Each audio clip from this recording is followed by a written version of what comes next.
You're a multidisciplinary artist. I get bored. I get bored. Tattoo artist, that's crazy. Yeah.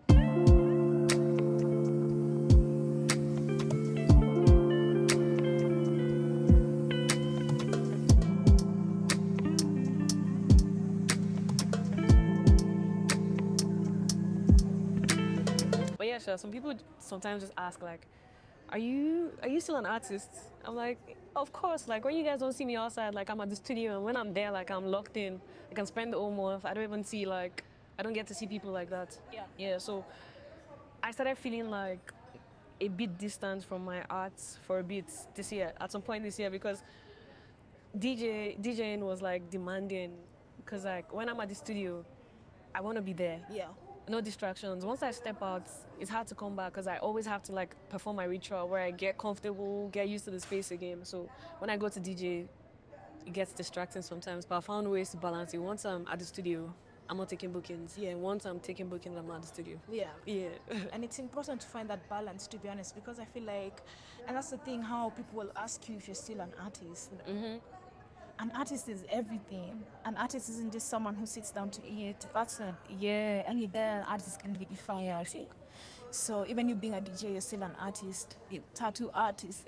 Yeah. So I feel like finding that balance is so important because burnout is so real. You can burn out, go for like 1-2 months, doing nothing. Yeah, and people think that creatives actually have it easy. No, it's not. I swear, it's not easy. It's not easy at all. And I go by this belief. I feel like we're all artists. Like everyone living is an artist because we've been created on this earth, and I feel like we're playing different roles. We're basically acting, performative, right? We're performing doing the shit. So like exactly. So when people say no, they're not, I'm like, you just haven't. Like you just don't know. You just haven't figured it out. Yeah. Right. Right. I get you though. I get you. Like, it's so crazy. Like sometimes when you're going through your creative journey by your sadly we have to be performative because of this capitalistic consumerism world. We have to be performative. We have to appear like we're perfect. Like we can't even show people, like during our burnout phase. I can't show people we're burning out. But I feel like it's also important to show that side of ourselves so that upcoming creatives can see, can take 1 month off if there's nothing in my mind creatively. Yeah. And just do something else. And then it's also important, you have creative friends as well. Yeah, 100. Yeah, that shit fuels you so much because I feel like when you sit down with your other creative friends during like a burnout, it's so easy to be inspired by them. Yeah. And sometimes you're like just going away. Yeah. Helps because me, I take long drives. Yeah. Once I start feeling less than, Yeah. I just take a drive to nowhere. Like when you just get in the car, you're just driving anywhere. Yeah. And then I come back like say the next day, find a place to stay, then come back the next day. But other times, yeah, like being around like creative friends, having like doing studio usage. Yeah. Sometimes or just trying other things, and I feel like that's one thing I'm actually like blessed with. Having like these other things that I do, these other skills. When I feel like I'm lacking or I'm not feeling enough, or I'm having like a burnout with one, Yeah. I can always use the other. You understand? Exactly. Like I can just say, okay, you know what? Let me just do photography, right? Or let me DJ, or let me. Do you understand? There are different things that I believe creatives can do outside of what we normally do. Yeah. And I see myself as a maker and a doer. Like I want to do stuff, I go for it. Yeah. And I love making things. Like I love touching grass. You have to touch. Yeah, I love touching grass. Like, I want to try new things. Yeah, and even my house, like my space, most of the things I have there, furnitures, mostly furnitures. I made them. Oh, what? Yeah, like I made them or collaborated with someone to make them. I just really like Doing in our hands. I feel like it's so important because these are the hands we're blessed with. I feel like we use our hands a lot and we have to. But then there's something you've talked about, diving yourself into other creative mediums, the one you do.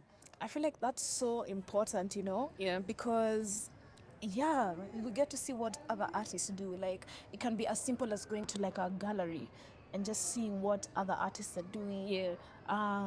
Going to like a listening party, things like that. And it's so important to surround yourself with people who do different things creatively, because you get to immerse yourself in like different worlds, I feel like. Yeah. Yeah. Yeah, because like I don't think that, I mean, everybody knows this, like no human is an island. Yeah. Yeah. We get inspired, we get motivated by other people, and sometimes like we feed off like the creativity we learn from people. I've never seen myself as a lone ranger, or I I got here by myself. Like it took a village actually, like, and indirectly, directly, the support, I've actually felt it. You understand? Yeah. There's so many things I've done that's been impacted by the people around me, directly and indirectly. And that is also one of the reasons why I like traveling. I love traveling. I would always pick residencies over. I appreciate exhibitions. The money's good. like, but like residencies, 100%, because like it gives me three things I love. Yeah. Is it three or two? Traveling. Oh yeah, three. Yeah, traveling, creating, networking, talking. Yeah, I love to travel. I love to meet people, and I love to create where, like, in spaces that I find myself. So I'm always excited to. I guess that's why I like driving too. Yeah, just Yeah. taking off, I feel like. Yeah, just. Yeah. I have a question. Do you ever feel like when you started your journey creatively, you felt the need to put yourself in like one box or like a niche, like a specific niche, and maybe it wasn't voluntarily, Yeah. maybe it was just the surroundings and everything? Did you ever feel like that? And if you did, how did you get yourself out of it? Yeah, I wouldn't deny. Yeah, I had that issue. I had that problem like for a while. Like at the start of my career, even now, sometimes like I still have that doubt. Right. So I've always felt like I don't need to just be limited to one thing. Yeah. But the people around me, I remember at the start of my career, I was still in Unilag then. That's my university.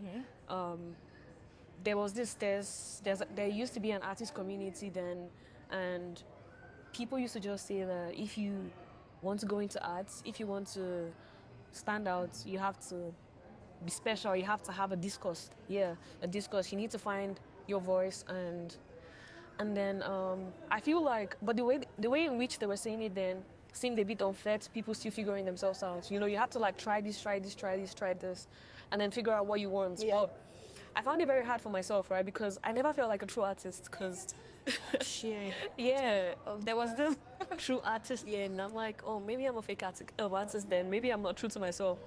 I wanted to do so many things, like, yeah, then I was chasing realism, and then I got bored of it. I sort of mastered it, and then I wanted more. Like, I just was never satisfied. Yeah. Then I went into scribbling, and then from scribbling, I went into cubism. I still scribble. You still see bits of the old Ayanfe in the new Ayanfe. Do you understand? Like all of these things are the things that made me, or that made my art what it is now. Yeah. But yeah, to answer your question, yeah, yes, there were times where I felt, like I needed to just stick to one thing. Yeah. I'm not that person who just sticks to one thing. I believe in jack of all trades. Like, so you can come all if you want to. Do you understand? And you don't necessarily have to be master of all too. You can be master of one, but have the knowledge Right. while doing the other ones. Do you understand? So, yeah. Yeah, I get what you mean. I feel like you really can't put yourself in one box. It's Honestly, not sustainable. how do you learn? Right. You have to dip your toes in different things. Mostly, it's very important, mostly if you're starting Yeah. your creative journey. Doesn't matter the age. You can just do different things, because I feel like that's when you actually find what is yours, what you can do really. Yeah, even when I started, I felt like there was a need to put myself in a box. For now I'm a sustainable brand. Yeah. And I started, I felt like I need to find a manufacturer.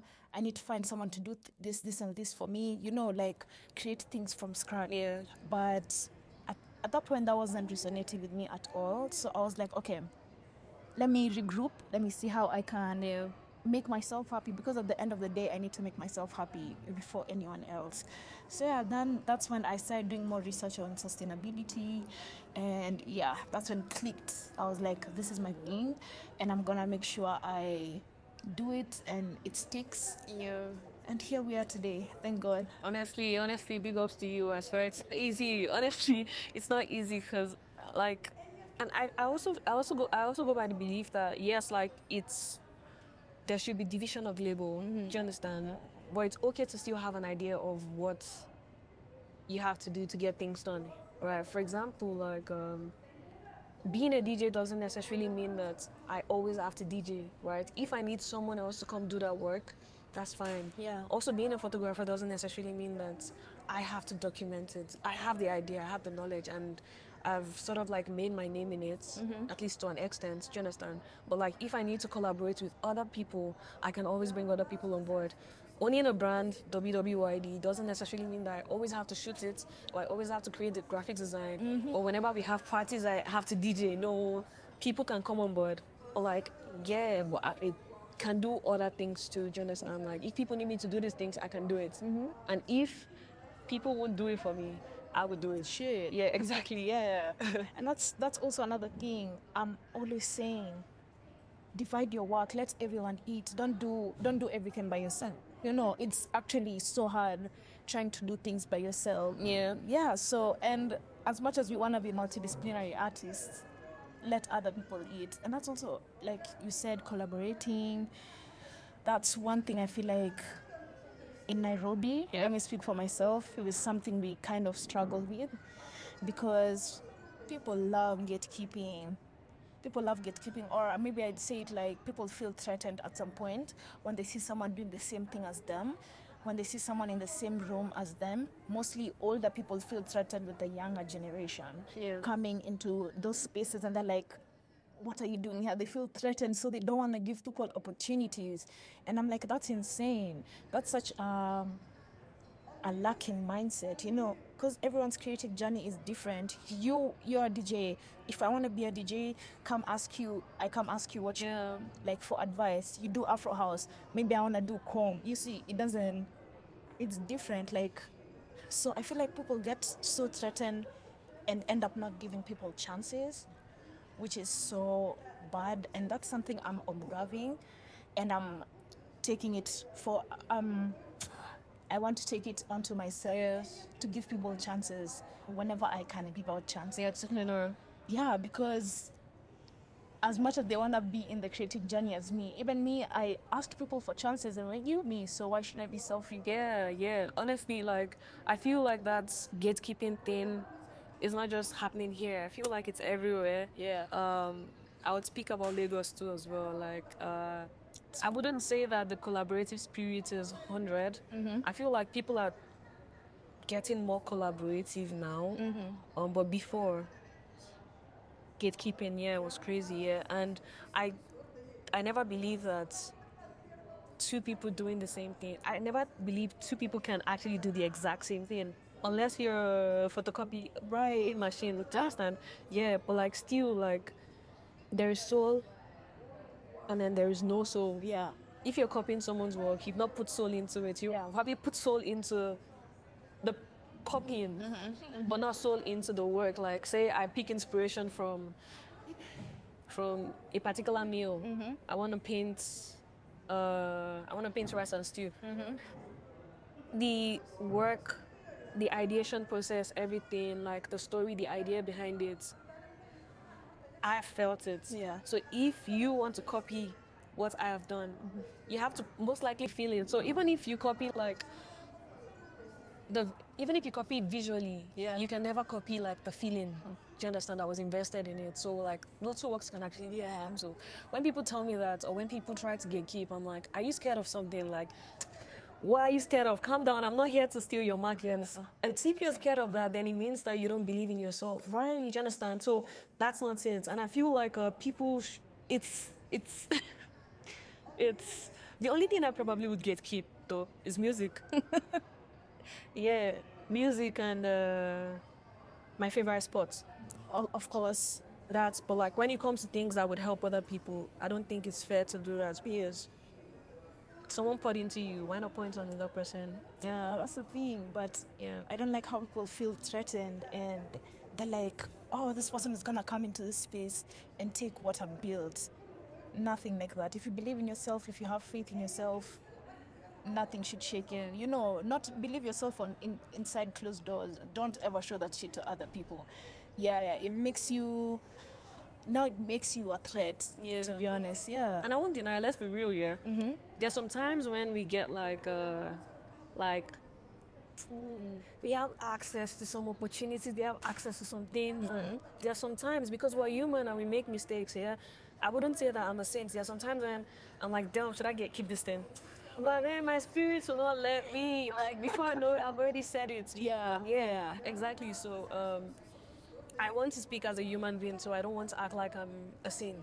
Do you understand? I feel like there's some times when I'm like, lying. Right. But then it's good to give. It's good to help. Yeah, it's good to help. Yeah, like I remember beginning of this year, I got such an amazing graphic designer. I wanted to keep her all to myself. I just wanted to hold on to her. I'm like, you're gonna make my brand look so good. And she is making my brand look so good, but she has to eat also. You know, she has to get plenty, she has to get commissions. So I was just like, any design you do for me, I'm gonna put you on the caption so people know. Yeah. What you. Yeah, now she's doing so good for herself. Thank you so much for saying that. Because like that's one of the reasons why I started WWYD. Yeah. I mean, like, it was mostly like for my friends and for people whose work I actually really appreciate. These people who I know are really good, but aren't really like they aren't really getting praised for it. They aren't really seen so as well. So like, it's a hard thing to actually like search for good designers, good artists, graphics, Consistent ones, actually. yeah, and having to like share them with other people.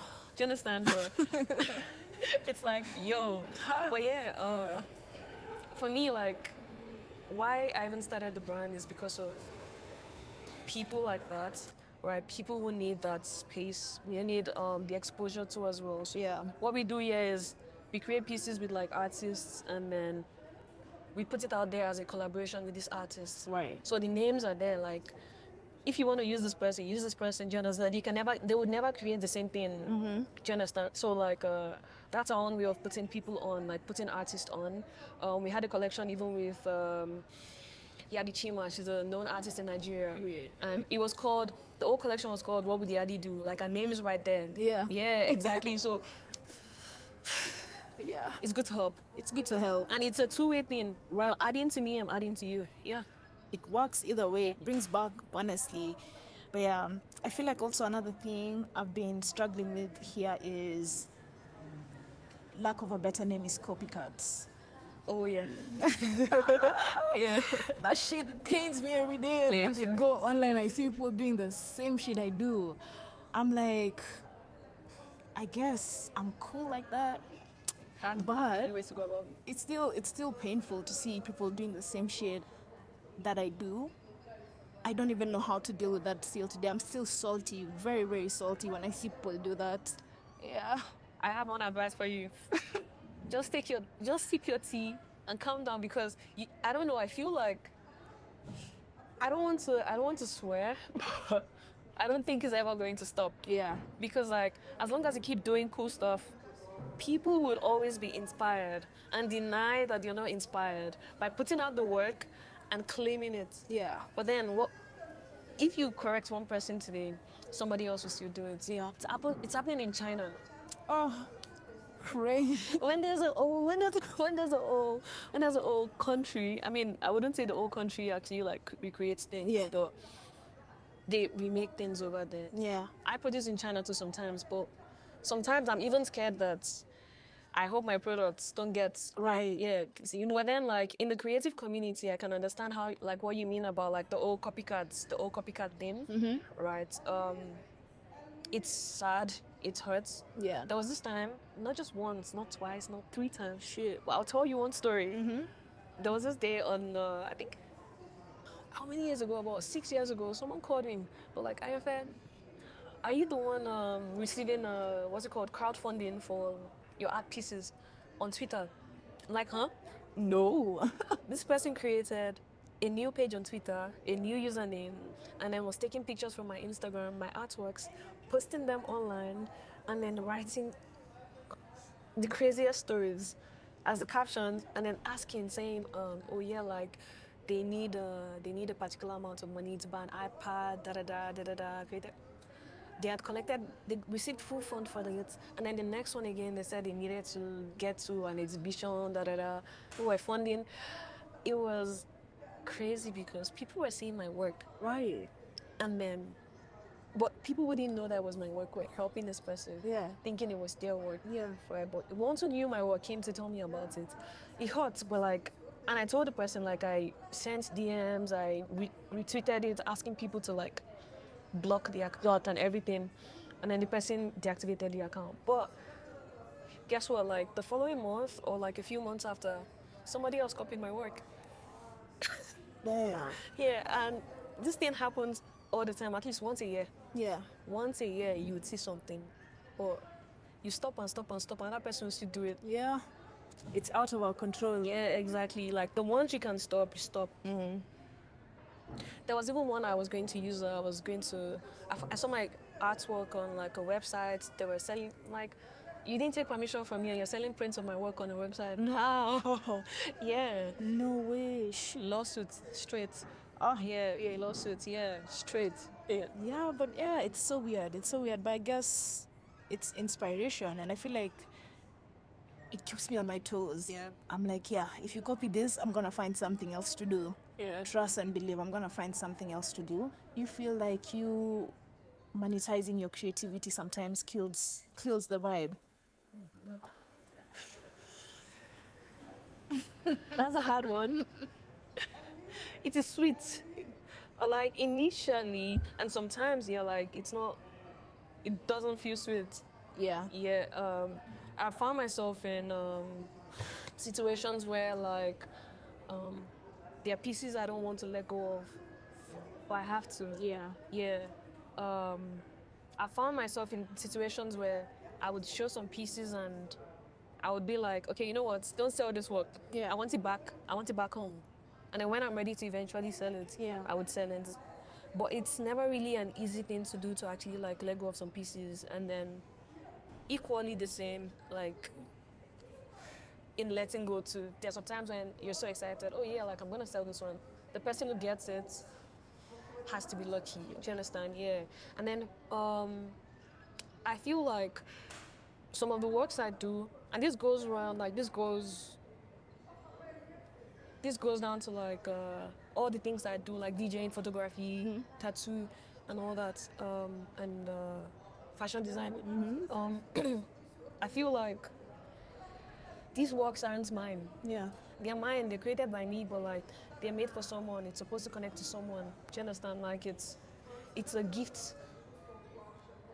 It's a gift To whoever. to God, to whoever wants it. Do you understand? So sometimes like I feel like that's one thing that calms me down, knowing that, you know, like the pieces were created for someone and someone connects with it and they want it. Sometimes people even want it more than I do. You create some things and then you realize that, man, this one is actually not for me, but it's speaking to somebody else. Yeah. Right? Or you create something and you don't realize that you're telling someone else's story. Yeah. So it's a gift. Yeah. Yeah.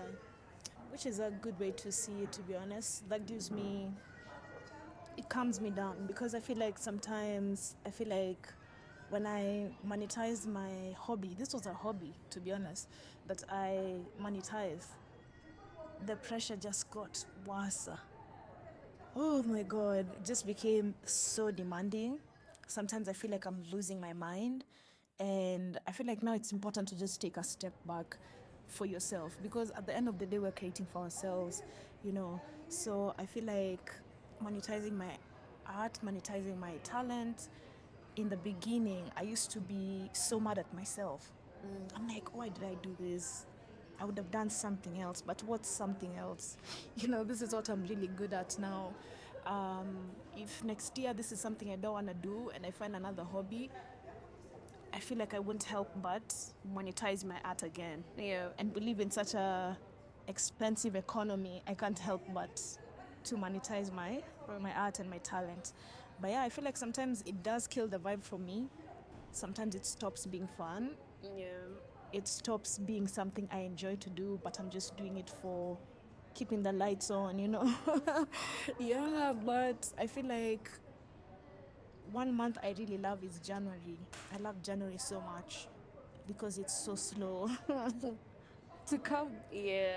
All the rush from October to December, now I can get to rest. I can get to actually now plan my year nicely. But yeah, all in all, I'm thankful I'm complaining about monetizing my art. That means it's working. Yeah, yeah. You know, because yeah, it gets a lot, but I guess touching some grass helps sometimes. Yeah, and honestly, I understand what you're saying, and it's also one of the reasons why creatives have like burnout. Or let me speak for myself. I had a burnout this year. I mean, aside the fact that I had to like juggle between like the things I do, the other things I do, and trying to find ways to balance them. Yeah. One of the reasons why I had a burnout too was because it stopped being fun, right? It is a blessing to like have your works sold and received by collectors, Yeah. find new homes and stuff. But then sometimes I feel like it could be a cost too. Yeah, well, like you have to make ends meet and everything. But why it started becoming less fun for me was because I started creating to sell. Yeah. Right. Galleries are reaching out, oh yeah, we have a show. Nobody's really saying, oh yeah, we have a curatorial statement. This is the theme for the exhibition. Yeah. Can you build pieces around it? Now they're just asking, do you have 5 pieces or do you have 10 pieces to put on the show? And then it's just going and going. And then when it's done, come back again. We need like 5 more. Can you make more? And then you just find yourself making this. And then sometimes, like when you receive commissions, they're like, oh yeah, we want you to create something like what you did the last time. I'm like, how is this helping me grow? Right. Do you understand? Right. Yeah, and one thing I also like sort of did for myself is in a year, even though I don't mind creating more than a particular amount of work, but like at least I must create this number of works. Yeah. And I also don't want to go over this particular number. And this doesn't mean that I wouldn't create sketches, or I wouldn't try other mediums, or I wouldn't experiment.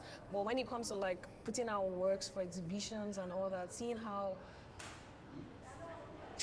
burnt out I get, there's demands. Like I realized that I needed to like kind of like take it slow. Yeah. Leave the studio for a while. Yeah. Leave the studio for a while. That is why I started tattooing. I mean, aside, wanting to just do it free for my friends, because like tattooing is expensive. Do you get? Yeah. Like I'm an artist, let's do it.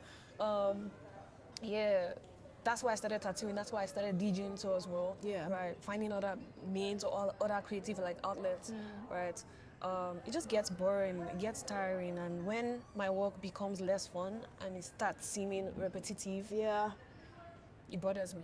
It does. Yeah, and even like during that phase, like where I was burnt out and so worried, like it was very stressful because I started feeling like, oh, am I losing my talent? Right. Oh shit, like will people? And then I answered that question: are you still an artist? Yeah, you guys didn't see me for like 3 months, so you're asking me if I'm still an artist. Of course, I was also doing like I learned clay making, like pottery. Yeah, I went to Delta State in Nigeria in February. Yeah, I went to the village by myself. No, I wasn't by myself, but like it was a solo trip. Yeah. And it was very grounding. Yeah, I tried other things. That was when I started making like functional sculptures. Yeah, I'm yet to put them out, but I made about 20 pieces on that trip. It was so good. Like I was touching grass. Like I felt so close to. There was no internet. Like the internet was bad. So I didn't even touch on your phone, and I wasn't distracted. And I hear you on January being a slow-mo because I ran to Benin Republic this year, January. I was there for a bit, and as soon as I came back, I went to Delta. I'm like, nah, I know me there. Yeah, let me be with myself. Yeah, Which is important. It's so important to just calm down and chill. And I feel like that's even welcoming more ideas. because I feel like when you're busy, you're kind of doing the same thing. Because that's what people are demanding. Though you say the art gallery is asking you for the same piece you sold before. Yeah. You know. So I feel like when you rest, when you just take some time, touch some grass, immerse yourself into other creative mediums, you get the best ideas ever. Honestly. Yeah. Honestly. I tell artists, creatives, play. I love to play. I'm a very playful person. Like, You have to. don't leave me in a playful environment. Yeah. Like, don't. I feel like that is actually where I get inspired, because I just observe people even without planning to observe them. Like, talking with people, just playing around, like, it gives me the opportunity to get to know you. It gives me the opportunity to get to understand, like, where I am. Yeah. Do you understand? And indirectly sometimes, like, it impacts my work. Because sometimes, like, when I'm creating, I don't even know why I'm creating. And then, like, afterwards, I realize, oh, yeah, this is actually, I saw this thing somewhere, like, do you understand? Like, I saw this thing, oh, I was listening to this song. That is why I painted this, right? So, like, all of these things sort of, like, inform the things that I do. Like, even sound, like, when I started DJing, I started with sound design at first, right? I also see myself as a collector of voice notes. So I just move around and then I just collect sound. Right. Yeah, I keep voice notes of my friends just acting funny, like, Right. because we send each other like craziest voice notes, like the craziest thing. And sometimes I just want to sing, I can't sing. Yeah. But like stuff like that, I collect them. And then one day I was going through, like, my phone was full, and I was trying to delete some stuff, and then I realized I had so many voice notes, and that was what was taking up space. I'm like, what am I going to do with this? How do I keep this Yeah. in just one folder? So I mixed everything together. I collaborated with a sound designer too as well, because I wasn't really, like, I didn't really know I didn't know the engineering of sound then. So I collaborated with someone who knew it, and then we worked together and created like an album, like an EP, with all the sounds that I had collected. Yeah. And it was amazing. From there I realized, oh yeah, I would also like to mix stuff. Right. So I started mixing, and then I went into music. Imagine an inconvenience birth something. You know, your phone being full was like, oh, Yeah. I can be a DJ. Yeah. Yeah. But yeah, that's actually so good. What do you like to eat? Like, what's your favorite Kenyan food? Favorite Kenyan food, ugali. Ugali? Ugali. Have you had ugali? No, I've not had any Kenyan food. It's like fufu. Oh yeah? Yeah. Okay. Literally like that. So ugali, chicken, and skuma. Now skuma is like greens. Yeah, I saw that on Google. Yeah. And avocado. Amazing. Okay. Yeah. And you? In Kenya? No. Like Nigeria. Oh, I love rice and stew. If you check my Twitter, you search my name and rice and stew, you would see I've been tweeting about rice and stew since probably 2009. it's a passion at this point. I always pray for the founding director of rice and stew, whoever created it. Yeah. I'm better be sleeping. It's amazing every day. Eba and egusi. That's like fufu and egusi. Amazing. Yeah. Yeah. Do you like cooking? I love cooking. Oh, I love cooking. I don't like cooking. What? I love cooking. That skipped me. It's a love language. Yeah. Yeah, from Like, yeah, I love cooking for myself. Yeah. I have to, or I'm gonna go hungry, you know. Yeah. But it's because I have to. If I didn't have to cook, I would love my life more, to be honest. I don't like cooking. I did by myself, so I have to. Yeah. I have to cook. I think I'm mostly encouraged, or I'm mostly gingered to cook when I have people around. Yeah. I love to host people. I enjoy it. I really, really enjoy it. So like whenever I have people coming over, I am so excited to cook. But when it comes to cooking for myself, Yeah. I like it, but like I'm hardly motivated because see me, I have free time. I learned the randomest things. Like I invited like a mixologist to the house. I'm like, you teach me how to make cook me. Right. Then I started mixing different things also. So sometimes like when I'm bored, I just mix stuff. Yeah. And then I'm like, hey, do you want to come home? Like I want you to try stuff. Do you understand? So I just call friends and give them like things to taste. If they like it, cool. Yeah. They're done. I'm not selling them, it's just for myself, for yourself. And then I have a dog. At least if I'm not feeding myself, I'm feeding the dog. You have to. And I have to prepare the food. Yeah. Yeah. Yeah, that's one thing I'm also, as we close, I feel like that's one thing I admire about our conversation is I'm learning that it's okay to immerse yourself in other creative mediums. 100%. I feel like that's one thing I've really struggled with this year because of how demanding my career has become. But I feel like it's okay to just take a step back. Yeah, and just immerse myself in other things, like you inviting a mixologist to your house, even if it's just for a day. You know, let me get out of my studio and go do something else. No, it's very important. So I feel like from here, henceforth, that's always gonna be in my mind.